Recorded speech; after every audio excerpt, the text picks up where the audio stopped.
मुलींची छेड काढणाऱ्या टवाळखोरांना पोलिसांनी ताब्यात घेतलंय। मुलींची छेड काढणाऱ्या आणि दहशत निर्माण करणाऱ्या टवाळखोरांची पोलीस बन्सीलाल नगरमधून धिंड काढणार आहेत। वारंवार घटना घडत असल्यामुळे त्या परिसरात जरब बसावं यासाठी पोलिसांनी आता कठोर पाऊल उचललंय।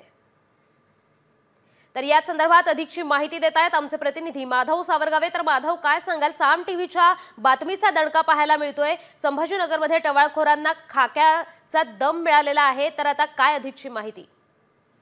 आदिती, बन्सीलाल नगरच्या प्रकरणानंतर शहर पोलिसांनी हे प्रकरण गंभीर घेतलेलं आहे। विधाननगर पोलिसांनी काल या सगळ्या टवाळखोरांवर कारवाई करायला सुरुवात केलेली आहे। दोघांना ताब्यात घेतलंय। एक मुख्य आरोपी आहे ज्यांनी हे मोटरसायकलवर जाताना त्या मुलींना मागून मारहाण केली होती, तिची छेड काढली होती।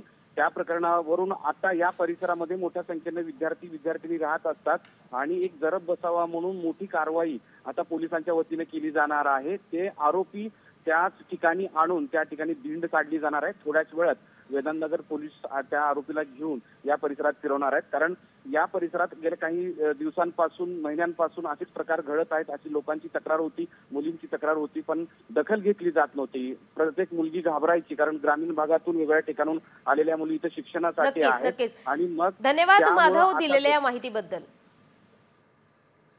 तर साम टीव्हीच्या बातमीचा दणका पाहायला मिळतोय। संभाजीनगरमध्ये आता आरोपींवर जरब बसवण्यासाठी कठोर पावलं उचलण्यात आलेली आहेत। टवाळखोरांना आता मुलींची छेड काढणाऱ्यांना पोलिसांकडून बेड्या ठोकण्यात येणार आहेत।